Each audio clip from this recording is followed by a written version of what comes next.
All right, Athlete Builder back at it. And as always, we're brought to you by the AEA Institute, where we are working with the Mental Edge Academy. Check us out for our summer boot camps. We are working on mental performance for high school, college, and pro teams. Hit me up if you want to know more about that. Today, we got Pete. And I met Stan Schofield recently at the Parisi Summit a few weeks back, and Pete works with Stan. After talking with Stan a few times, asked him for, hey, do you have anyone that we should talk to? And Pete came highly recommended. He played college football, was at Springfield. Shout out Adam Fight. I don't know if you know him, Pete, but he was on our show recently. He's a professor there and also strength and conditioning world. He's a pretty legit dude. Learned a lot from him. So there are ties there. Played different sports growing up, but went to football and then graduated, got his master's, and then started traveling around the NFL and other high-level colleges, making an impact. And the thing about working in pro sports or even college sports is that you must be mobile because the tenure and longevity isn't always that long and certain. So Pete, from what I can tell, decided he wanted to opt for some stability with his wife and a growing family. Went back home, hooked up with Stan. He's in Maine right now, making an impact with student athletes. So we're here to talk to Pete today about his journey. Going to find out the positives and negatives or the pluses and minuses of working with high-level athletes and teams and how that's translating down to what we do, working on the youth athletes. So, Pete, welcome to the show today. Thanks for having me. Should be a good time. Pete, one of the questions I'd like to ask our guests is, as they advance in athletics, there's usually some holy shit moment. This is a lot different. And as you go from high school to college, and even from college, you start working within the NFL and other higher level colleges. As a player, then later as a coach, what were one or two of those? Definitely as a player going from Maine high school football, which is a little different, where you think, I've talked to this about a few people, like you don't realize different levels of athletics as you start traveling down the state, especially in football. If you're, no offense to Maine football, but if you're, a high level Maine high school football player, it can be a lot different than if you're in, even you get down to Massachusetts, you start traveling down to Carolinas, Texas, Florida. Um, just seeing from even going from, playing my Maine high school football to going to college in Massachusetts, playing with guys who are from, New York, New Jersey. Like, okay, I was a great player in Maine, and all of a sudden, get seniors that have been there. They're 22, 23 years old, and you have your first practice, and it's like, okay, this is a little different than, when I was playing in Maine. So that was one of the big ones playing wise. What And then position did you play? I was a outside linebacker. So how was that when you're going up against some of the older guys that are on offense and you're running with the defense and you go up against the ones? Yeah, so definitely not running with the ones my first freshman year. And at Springfield College, they run triple option, so I'm playing defense, and we didn't play against a triple at all in high school. And that was, linebacker guards come down, they cut your legs out. So just run along normal, do nothing as a freshman in college, and you just get your legs cut out day after day after day. So you really got to question yourself. You're like, this is something I want to do where I have, 300 some pound guard running down, cleaning out your legs every single practice and you got buddies just here to play, or buddies here in college just having a good time, and you're out in the field getting your ass kicked every day. So that was kind of like, okay, this is something I want to do. Is something I want to, do my 4 years of college, but I'm glad I did stick with it from just the lessons I learned and, people I met and development I had. But that was definitely a change going from high school to college, playing wise. Sure. Then you start working with and coaching people in the strength and conditioning world, and you go, what I wrote down here is the Bills and the Giants, two New York teams. What was the moment there where you're like, oh man, this is absolutely completely different level of athlete and coaching and expectations and pressure? Yeah. I think the biggest thing is just from a standpoint of being like a young coach, you kind of go into it like, oh my gosh, like these are the guys I saw on TV, and you're trying to take it all in. But at the end of the day, they are, just people as well. And some of the things, obviously these guys are stronger, faster, but from a weight room standpoint, I still think that there was, just think someone's this amazing athlete that there's going to be doing these crazy things in the weight room. And that wasn't always the case. You'd have certainly some guys who would, put up some crazy numbers, squatting, benching, whatever it may be. Just from a standpoint of like, okay, like this guy can't bench 225. This guy, can't squat 315. But then you see him on the field and there's just unbelievable things they could do from a output standpoint of sprinting, jumping, playing their sport. And then just the realization of like, okay, when I'm in this, these are, grown men with families and this is their career. And there's some guy getting drafted who's trying to take their spot every single day, take their job. So just from the competition standpoint of like, okay, I go into preseason with 90 people on a roster and then cuts get down to 50. So you cut half the team in preseason. And then from there, only 47 dress for a game, just from the standpoint of, okay, NFL career is 2 to 3 years if you're lucky. And then every single day they're trying to draft people, trade for people to take your spot, be able to stay, at that level, at that performance day in and day out. There's always some pressures that come with that. Um, Injury prevention standpoint, performance standpoint, and everything else they have going on in their life as well. Gotcha.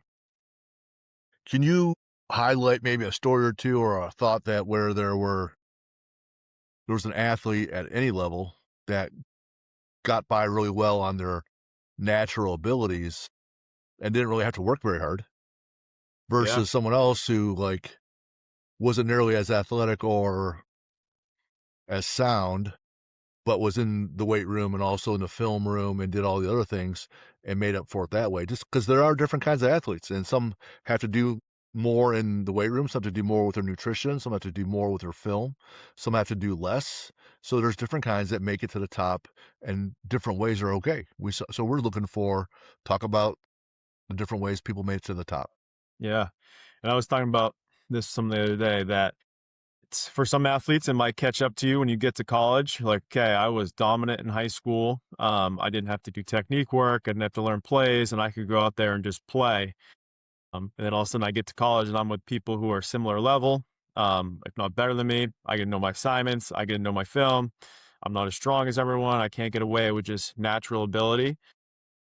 And then sometimes it catches up to people in the NFL where, okay, I'm still this high level athlete and I could still get away in college without doing certain things as well. And I get to the league and now it's like, hey, I even at a higher level and I can't get away with certain things I can, so that I can do. I think at Iowa, when I was at Iowa, there was really good at development of athletes. There was a number of athletes that came in that, walk on 8-man football that they had no business playing college football. And through development of 4, 5, 6 years, sticking with scout teams, sticking with, putting on weight, we'd recruit guys that were tight ends and move to tackles. And by the end of 6 years, they've developed themselves every single day through the weight room, through practice, through development. I can think of guys like Jake DeVos, who came in, walk on safety, made it to the league, won a Super Bowl. Anthony Nelson, Matt Nelson, still playing in the league. Guys who came in as, 200-pound tight ends. Now they weigh, 300 plus pounds. And then just the standpoint that you don't see as much in college, I think, from an NIL standpoint, where it's okay, if I'm not playing my freshman year, like I'm transferring, I'm doing those other things. So to have the resiliency of, okay, I'm going to be here for 5, 6 years. I'm not going to play my freshman year, my sophomore year, but I'm going to come every single day and work, in the weight room. I have to work on putting on weight, my nutrition, mentally, physically, and just be able to see that from, a couple different places at Indiana. The guy comes to mind at Texas A&M, Torian York, who just signed to the Broncos, comes to mind that they maybe not the most talented or most highly recruited, but just through training, perseverance, and working hard that they were able to make it to the next level. You see both sides though, like you said, if they don't have success immediately for some, Yeah. they could transfer or they could just drift away. And if you read Tim Grover's Winning, Winning doesn't really care, right? Doesn't really care about you. It cares about the results, whether you drift away or not. There's someone else to fill that spot all the time. Yeah, I gotta believe after I've sent kids to play college sports or worked with college athletes, the expectations are just not ever right. So you said coming from Maine to another school in Massachusetts, The expectation is what you see around you, right? And the expectation could be, I don't need to do more, or I do. And for some, they just can't make that switch, or if they're humbled, they can't be okay with that and then digging in. But you also talked about kids that were walked on that made it to the league, right? So completely different. And in both cases, it's nothing more than mindset, right? It's all choice. I'm going to handle it this way. Once I'm hit with adversity, I'm either going to put in this process, which leads towards washing out, or this other process towards staying alive and advancing. And I think if you and I could have the magic pill or the magic formula for recognizing that and working with it, we'd be a lot wealthier than we are. But if you can identify certain trends or characteristics of those guys that stuck with it, any commonalities that you saw? Um, this makes me think of one of my favorite books, The Slight Edge. People see this huge goal, this huge thing in front of them, like, okay, this is where I am now. I'm, like the eighth linebacker on the depth chart, and I want to be in the NFL, and it's just too daunting of a task. But if they can break it up and look at, okay, so if I can do these small little things each day, if I show up and I do, the best that I can in the weight room, if I watch 15 minutes of film, if I eat my calories I'm supposed to eat for the day, if I stay after practice for 5 minutes, these were things that just added up over the course of days, over the course of weeks, the course of months, the course of years. So the time where I come in and I've done, 5 extra minutes of film a day, and that adds up to, like 30 minutes a week. And then I'm up to hours over the month. I'm up to, hundreds of hours over years. So by the time I'm, a junior or senior, I've watched 100 hours of film, hundreds of hours of film. I've spent countless extra hours working on my skills. I've given my all every single day in the weight room. I've stayed consistent with my nutrition. I've gained, whatever I had to gain weight, gain muscle.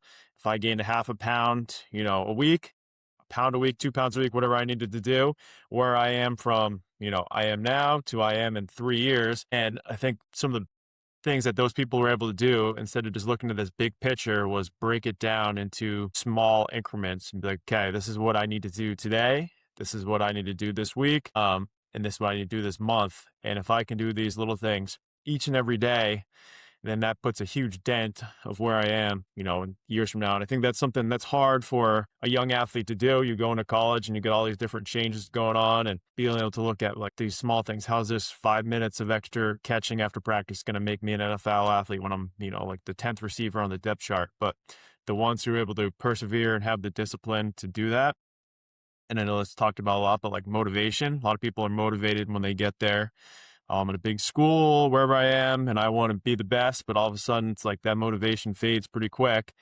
So to have the discipline to do these things day in and day out is what I think really separates certain athletes from people who make it and people who don't. Sure. Yep. The climbing the mountain analogy is that you look at the top and you're like, man, how do I get there? Right. Or I'm eighth on the depth chart and I want to play in the league where you're not even running with the ones or the twos. How do I get there? See, people will look at this target, this moment, this tangible exterior thing, and that's what becomes their psyche and focus versus what you said. Well, I've been getting up at 6:30. How about I just get up at 6? That's an action item. There's a verb there. I get up. I do something. I answer the question, now what? So if I can do that, then there's something I can do. I'm in control. I'm in control of my world. I have ownership over it. It gives me some hope because I'm now doing these extra things. It's the extra work. I think also that the athlete and coach that can identify the limiting weakness. Like if you're dealing with, and then you coach athletes at a preschool, that's an outstanding school, or I'm sorry, your own performance school. Kids come in there and they work on their sport all the time, but are usually pathetically weak, and they'll keep working on their sport, fifth grade, fourth grade, third grade on up. And at some point, they go to college and they've been weak because they never took any time to build anything. And I'll have these idiots come in and be like, "Hey, man, we're gonna do some 2 or 3 weeks of strength building, over the winter."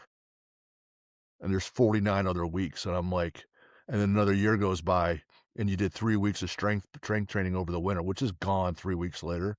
and another year goes by. Next thing you know, shit, you're 18, you're still weak, dumbass. Like, Yep. who's making the decision there? And you could scream in their faces, and they're like, "Well, I'm never gonna miss a practice, so great. You're just going to practice every year in and year out, week." My God. So I think you're right. You take the focus on something tangible on the outside exterior, and you focus on action items of what to do. But the other piece is you gotta there's only so many hours in a day, you have only so much capacity. You gotta bring up that weakness, otherwise it's always a weakness. What do you guys see now that it's one thing training D1 and pro level athletes. Now you guys work down into like the younger ages all the way to high school and hopefully go to college and play a sport, but sometimes not. How is that transition of, hey man, we're dealing with these guys. Now we're dealing with people like they couldn't box squat if you paid them, right? They have no idea what's going on. Yeah. So at our gym, we have the 8 to 12, our youth program, our Preezy Speed School program. And then we have a 13 plus program, which is 13 all the way up into, college, where it's more comprehensive. We're going over warm up, speed, plyometric, strength training. But like you said, kind of not all athletes fault on their own, but kind of where sports are now at the youth level, that it is showcase, it's tournaments, it's playing 24/7, and training and everything else is kind of an afterthought.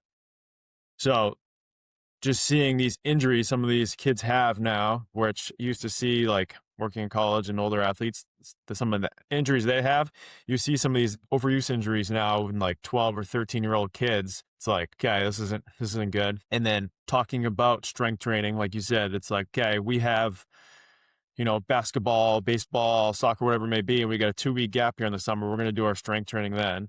Okay, it's not going to work either. And then the third part of it is parents asking about sports specific training when they do their strength. So not only we're playing sports year round, but a 12-year-old doesn't need a sports specific training program. They need to learn how to squat, learn how to hinge, learn how to lunge, learn how to press. And I think that is just kind of misconception. And then another part of that is talking about this was kind of an old thing where it's like, okay, it's going to stunt my growth in a 12, 13-year-old. It's going to cause, developmental delays. But if you think about, and more research is coming out, the forces that these athletes experience, whether you're swinging, you're throwing, you're changing direction, you're jumping, are going to be much, much greater than anything you experience in the weight room.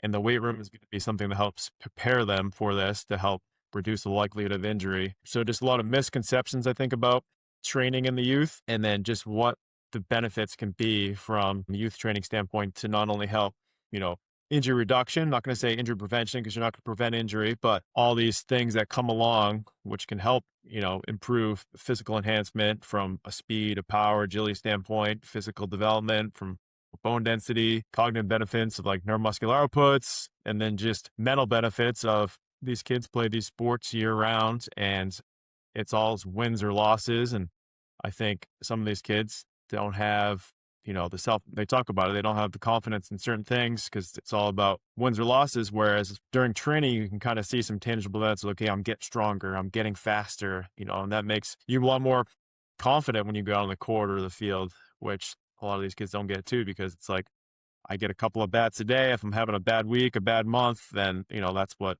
my performance is. Yep, yep. All true points, all true points. It's hard for people to understand that if you want to exert force, you have to also absorb force. And every time they jump and land, they're absorbing force. And if they don't do that very well, things break. And to your point on confidence, if you're ready to tee off with a bunch of pretty decent golfers and you haven't played in a couple of years, you know you're going to feel a certain way. If you play weekly, you play in a group league, and then you go to the range 2 or 3 times a week, and you've been doing that for 3 or 4 years, you're gonna feel a completely different way. So when you have that kid that learns how to handle fears in the weight room, like getting underneath a bar for a squat, or they can see that their broad jump is expanding, they're getting more powerful, and they see that, hey, the scale is changing, but my body looks not but it still looks lean, so I'm getting heavier, but I'm still lean. You start stacking all these wins nutritionally, muscularly. Then they're like, okay. I go, hey buddy, you've done all this. these last several years, when you go into this year's off season or this year's practice or this year's camp, man, just let it rip, right? Because they've done all the things to earn the confidence. But otherwise, they just show up and, boy, I hope I'm better this year. I hope I swing better in the batter's box. I hope. And when all they've done is practice and practice and practice, they might hit the ball well. They just can't hit it out of the infield. Yeah, and I think their worth just comes down to whether if I'm hitting the ball well, I'm throwing well, where there's all these other things like you get from a weight room, you get from something else that you don't get in sports as well. If you learn all of the other lessons, because it's still only 7% play in college, only 2% play D1, but you learn how to eat correctly and apply that.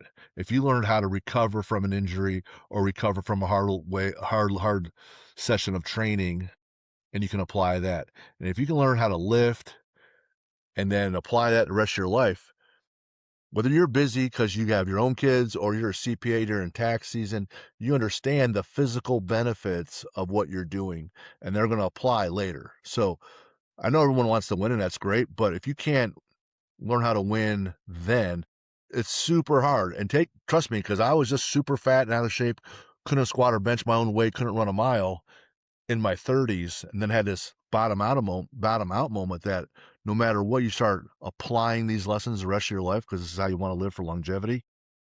There's a ton of value there. There's a ton of value there because these kids aren't playing in college. There's still only 2% play D1, and you'll see a lot of these schools will say, we're not even taking high school kids anymore. There's so many kids in the portal. There's no sense for me even taking a high school kid. So they're just drafting from other schools. What do you talk about now that you, like, even I'm sure you still saw it at the higher level, but when you're coaching kids and they hit some PR that they've been working on, whether it's a trap bar deadlift or they ran a fly 10 better, don't you see the childlike joy in their faces when that happens? Like, and they come back or they go and tell their parents or they come back and like, hey man, they ring a bell. We have a bell in our gym that hit a PR, and we have a jujitsu girl. Like she deadlifted finally like almost 1.5 times her body weight, and she was just like the girl doesn't lose on the weekends in jujitsu, but she hits this deadlift, and she was just like, oh my god, I did it. Talk about that and the reward. Yeah. Um, and I think this goes back to kind of like my why and what got me back into here as well. College, it got a lot into just like, okay, I need to win this game, need to lose this game, we need to win this game, or we could be getting fired or whatever it may be. And it became less about athletes and more about just winning games. And that's what, touch my wife when we got home. We need to win this game. We need to do this and do this. And now it's when I get home talking about, so and so just PR'd on this, so and so, did this. They, whatever it may be. And I think it's so awesome to see some of these kids where they come in and they have these goals of, okay, I want to get faster. I want to hit a certain vertical jump, or it's like never thought about deadlifting in their life. And they're doing like, oh my goodness, I just went over 200 pounds on deadlift, and just how excited they get to do these certain things. And that's, I know, a huge part of what I do, the other coaches as well. And we talk about it like when we do bright spots of the week, when we have a staff meeting. And these are a lot of things that people bring up during the week that they think about of like, so and so did this week. They hit this in the trap bar. They did this on their sprints. And just, you wouldn't think how excited they are to do this when they first came in. And now this is like a huge part of what they do and what they get excited about. And that's an awesome thing to see. Awesome, love that. I want to get into growth mindset and a couple other things here in a minute, but I had this new game, and it's the adult version of Truth or Dare, but we're gonna play lesson or story, and I'm gonna say lesson or story. You gotta pick one, and then I'm gonna go from there. So we got story. All right, story. So give me a story from Florida State and your time there. Story of Florida State. There's a bunch because that was my first experience with college football, like big time college football. And I didn't really know what to, expect going into it, with the pressures of it, everything else. I was at a D3 school, interned, worked at like NFL level, and obviously like understood that. But from a standpoint of like college football, college town, and everything that goes into that. And the season that I walked into was kind of like a make or break season, kind of a bad season the year before. So at college football, you get two in a row of those, and you're probably not going to be around for very long. So I went down there with like, okay, this is my job now. I'm gonna be working at Florida State. This is awesome. So we're like 8 months in, and all of a sudden, ESPN reports come out that Coach Fisher probably might leave at the end of the year, and I'm like, what does that mean for me? Oh, it's like, I don't know. We weren't even close. We still had 2 regular season games left. We were about 8 months into moving all the way from our life from New Jersey, New England area, all the way down to Florida. And then we're sitting in the office and all of a sudden the ESPN report breaks that the Coach Fisher is leaving for Texas A&M. So at that time, didn't really know what that meant for me, but now I know that's, hey, I'm either leaving or getting fired. We finished out the year there, and then I was looking for a job. And that was like, okay, this is college sports, I guess. It's like, first leaves, you leave. But that was my first taste and first experience of like, okay, this is how fast things can go and things can change quickly in college sports, and, kind of what your game plan has to be. Dang, so that's under 12 months. And I see Texas A on the resume. So story or lesson from there. So I guess two would be going to Texas A&M. So I'm at Indiana University, and I had a great position there and great people that I worked with there. And someone I worked with at Florida State now got the head job at Texas A&M, and he gives me a call and asks if I want to go to Texas A&M with him.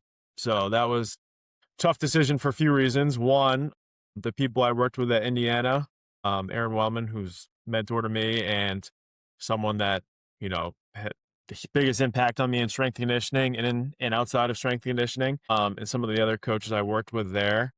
But it was, again, progression in the field. I wanted to continue to grow as a coach. And then the other part of that was that me and my wife just had a daughter, and she was 7 weeks old. So we were like, so what do you think about moving to Texas? And she's like, what? So we moved to Texas. My daughter was 8 weeks old. So my wife, we had to sell our house, pack up our house, move to Texas. So then we're at Texas, and now we're 2 years, a little over 2 years into it.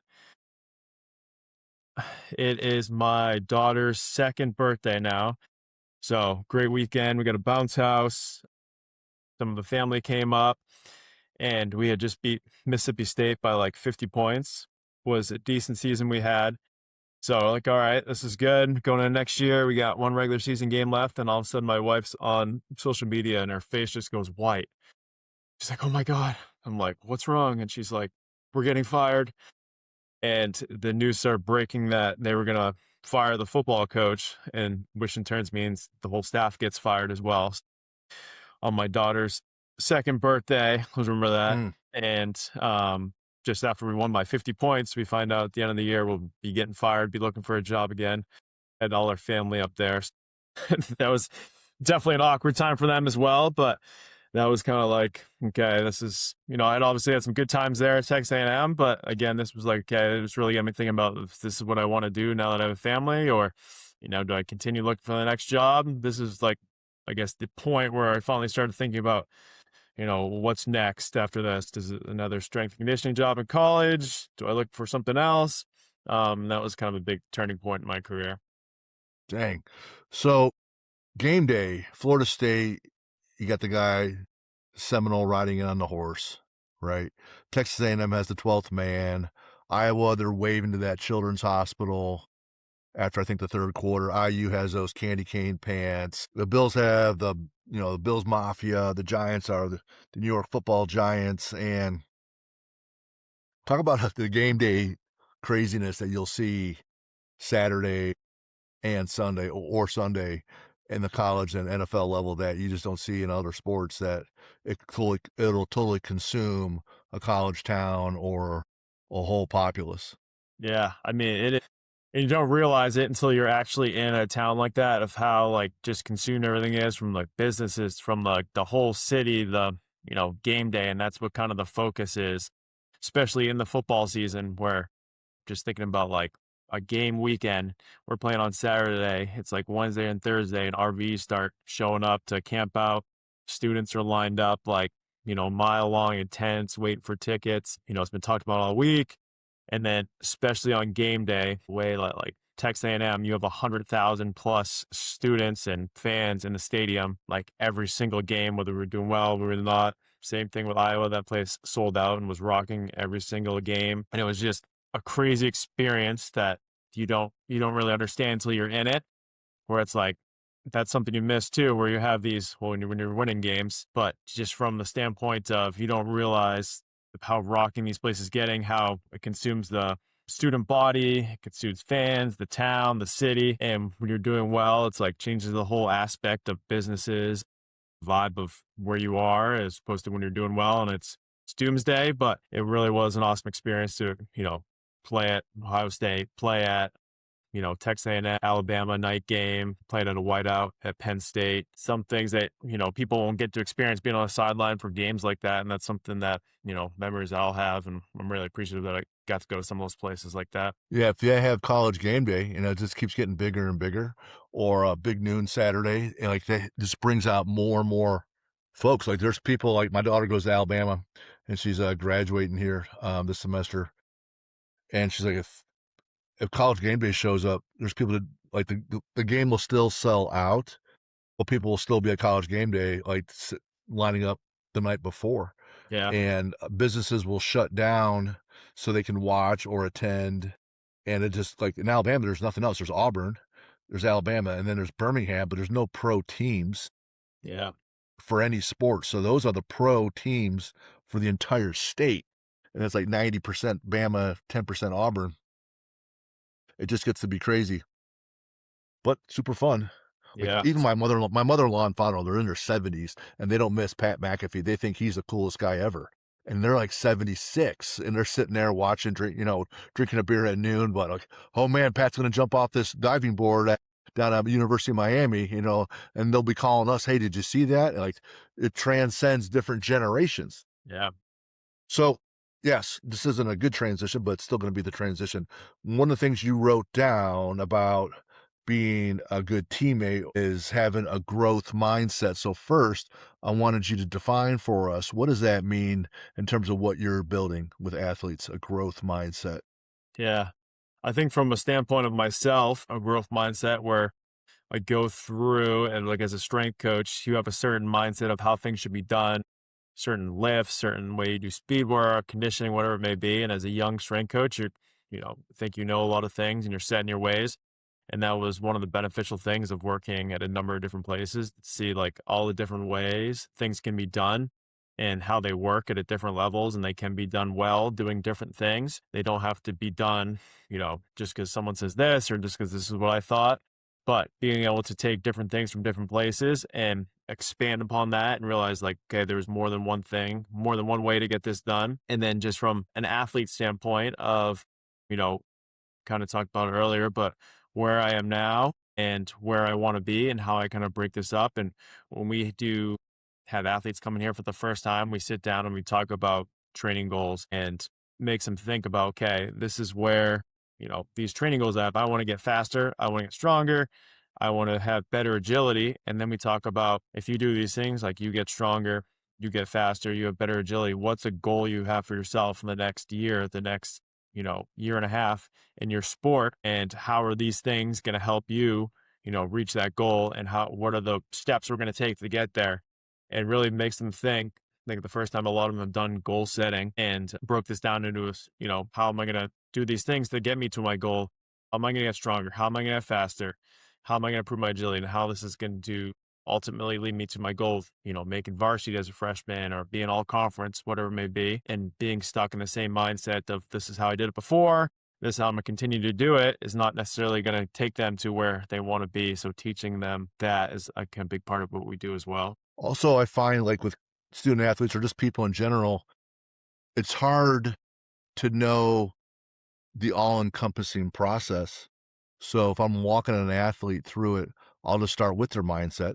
What are your strengths? What are your weaknesses? And I take a very basic tool, a SWOT analysis. And I'll say, what are your strengths, weaknesses, opportunities, and threats in your mindset? And then we'll go through and we'll highlight the differences. And then based on the responses, we're going to come up with some habits to work on to build their mindset. And then comes on the knowledge of their sport. Maybe you're really driven, but you don't know how to shoot left-handed or right-handed on a layup, Like, well, you're driven, but you got to learn some of the knowledge of your sport. So that could be the limiting factor. So we'll do the same thing there. And then, like, you might be driven and a great athlete, but maybe you're an asshole, right? So maybe it's a team, maybe you're a bad teammate. And that's the limiting factor. You can't work well with your teammates or the coaching staff or the support staff, GAs, family, friends, because like you're getting nowhere, Pete, traveling around from college to college if your wife wasn't supportive, Yeah. right? So you gotta have that teammate locked in right there. So if it's not in your head, then this leaves the body. Is it your training? Is it your nutrition or your recovery? So all three things in your head and all three things in your body, if you can go through a system like that and then point out, all right, kid, here is where we can move the needle. Like you train really hard, but you eat like an idiot. Yeah. Like how many kids skip breakfast? All right, that's an easy fix. Let's just start eating breakfast. But you got to have like a systematic process to identify what's holding them back. And most times the kid's not going to know because they're just not mature enough. They don't have the reps. Back to the growth mindset. How do you spin it or turn it around when you are working with someone and they got a real closed mindset? You start talking about sumo deadlift or building lateral mobility, and they're like, "Yeah, well, I don't do that because sumo deadlift is stupid or whatever." So you find someone who's really close. How do you work to meet them and hopefully shift their mindset to a more growth oriented approach? Yeah, and a lot of things to do, try to take it back to the sport they play or injuries they've had. I know we've get people in here. It's like, we have a lot of baseball players, and they've had, tendonitis in their elbow. They've had little league elbow. They've had shoulder problems, and it's like, no, I don't typically do shoulder care or band work or whatever it may be. And they have goals of, okay, I want to play in high school. I want to play in college, and this is where you're at now. You're not going to make it very far doing the things you're doing now, because look, what's worse than, not being able to play your sport because you're injured, because you don't want to do these certain things. And then just showing them, when we're doing these certain things, how it can make them feel. If I, you know, doing some sort of mobility drill or finding common ground, it's like, hey, maybe this one is not great for them, but if I can find a mobility drill that's going to work the same thing that they're comfortable with, and then they can feel the difference of like how this made me feel, how this made me move. Similar with taking it back, which I'm able to do with certain athletes. Okay, this is someone I worked with. This is something that they did before, and this is what worked for them. Or having an older athlete, like, hey, this is where someone is, and they had the same sort of mindset that you did, and they were able to do these certain things, and they're at this level now. I think taking it to relating where they're at, I can think about where I was in high school and not wanting to do certain things or had certain views about lifting and training, and realizing, okay, that could be me too that I'm talking to. So where I was in a mindset and, things that move the needle for me in terms of like, how's this going to get me better? How's this going to make me throw harder? How's this going to make me a better athlete? And kind of relating back to then. And then relating it to, whether it's a pro athlete, a college athlete, someone that's, in varsity right now, and things that they do that they wish they did when they were, 12, 13, 14 years old. If they could go back and work on their nutrition, they could go work back on mobility, some of the strength work. So having those older guys talk to some of the younger guys or girls as well. And then when they're able to Huge. see some of these changes, I think that's when you get the buy-in where they actually see results and things like that. Yeah. So you got to try to educate them, like you said. Mhm. And then, they might be like, man, you're 25-year-old or you're 28-year-old. What do you know? Or I heard, hey, you're my dad. What do you know? Even though two of my kids played in college. And so you give them some facts, and maybe they believe you, maybe they don't. But maybe they need to hear it from someone else. Like you said, maybe it's from the seniors or alumni that come back and they say, hey, man, here's the reality. Everybody thinks they're different or they're special, and they're really not. If you don't eat very well, you're not going to play very well for very long. So at some point, they make this leap of faith. All right, I'm going to trust coach, or I'm going to trust this older guy, or I'm going to trust the guys that played before me. And then they start to put those little habits into play, and they see, holy cow, coach was right. Holy shit, he's not a dumbass, right? And so they have a little bit more confidence in you and more belief. Next thing you know, all right, now let's move forward. So just like anything else, like getting you to believe that you got to drive on the right side of the road versus the left, as you get taught these things and they see, hey, this is the way it goes. And sooner or later they start to believe it, but it's still always going to be a process of doing that. What do you anything you miss about college and pro level coaching?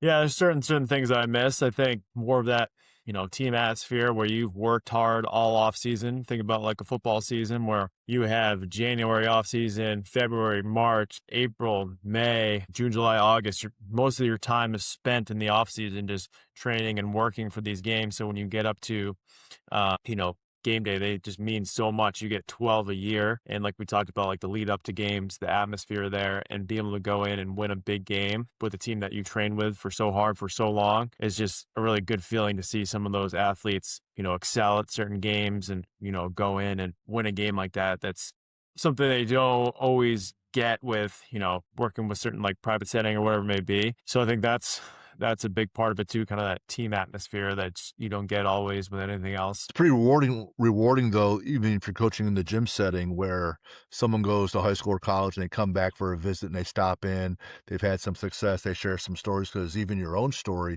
you knew Schofield before you went to play in college, right? Yeah.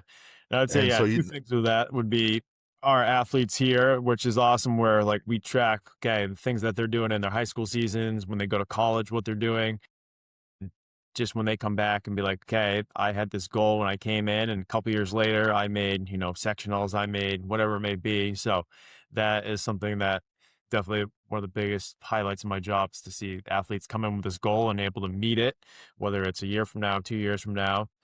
And then from Schofield's standpoint, so it's like called something different, but when I was in high school a long time ago, I trained at the same gym I'm working at now, and Stan was working here, was managing the gym, and that's when I kind of fell in love with strength and conditioning. I really liked the training from a training standpoint. I learned about nutrition, and that's where I was like, okay, I want to do something with strength training. I want to do something with athletes. I don't know what it is, but I want to do something like this. And 12 years later, when I'm fired from Texas A&M, I'm calling up Stan, who I didn't have much connection with, but 12 years later, and we got right on a call and instantly clicked. And I'm really glad I did. It kind of came full circle. The place that I, started with learning about strength conditioning, fall in love with strength conditioning, training, nutrition, and then ended up back here, back where me and my wife are from, 12, 13 years later. It's been awesome. gotcha, love it. If you're lifting yourself and you're getting after it, which is different when you're 20 versus 30, uh, but if you're getting after it on a training session, what do you like to listen to? Typically, I listen to nothing when I train. Just and people think I'm crazy for this, but the amount That's all right. just being in a weight room for, 8 to 10 hours a day, listening to music at home, listening to different things. So being able to just train in silence, and that was and that's what I typically do if I'm in there by myself getting after it. I totally agree. You hear this aggression all day long. Like if I'm driving home, I'll have like these big band or jazz on just to try to like decompress and get and turn everything down so I don't come in bite my wife's head off. What's a bucket list adventure? Just you and your wife, no kids, no one else, and you can't have done it before. Place you guys would like to go.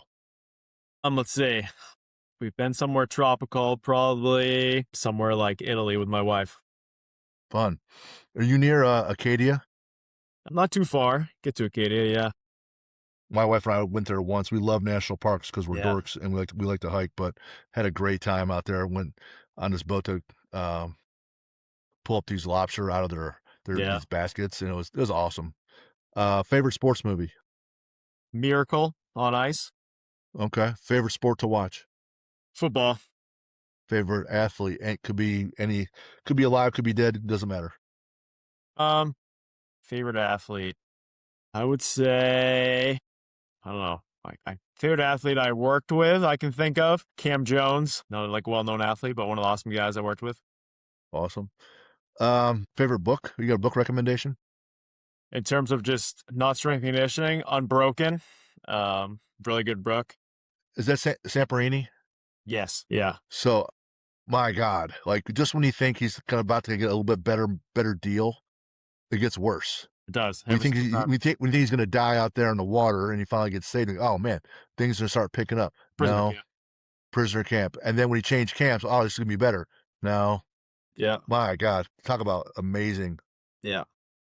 superhero. Could be live and real. Could be fictional.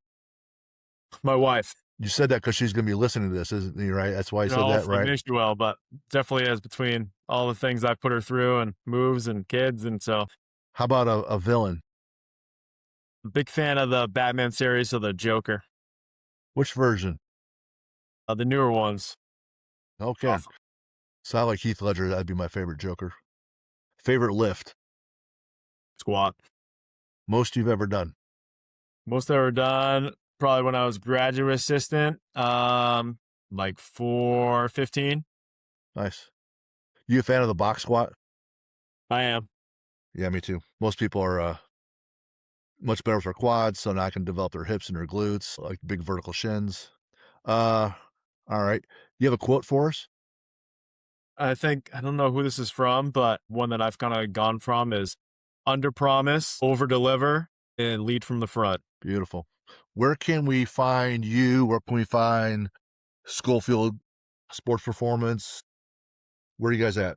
So Schofield Sports Performance, we have our website, Schofield Sports Performance on Google. Stan puts out a blog pretty much every week too, which is great information for all athletes and parents. We have our Twitter, so Schofield Sports Performance, Instagram, and personally, my name, Pete Remmes, on Twitter and Instagram as well.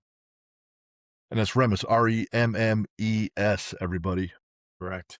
And as always, you can email us at info@athlete-builder.com. Hit me up for the Mental Edge Academy. Our summer boot camp starts June 1, where we added even more value, where we're doing things where we're coaching the captains, we're coaching the coaches on burnout, and we're helping them come up with their identity series for the fall sports. So hit us up for that. If you don't have a system in place for physical training, you don't have a system in place. And if you don't have a system in place for mental training, you don't have a system in place. So let's make sure we're working on that. Pete, great talking to you today. Enjoyed it. Learned a few things. Just had a lot of fun, and I knew when Stan recommended you, we would have a good time. Yeah, appreciate you having me on. All right, Pete, have a good one. We'll talk to you later. See ya. Yeah.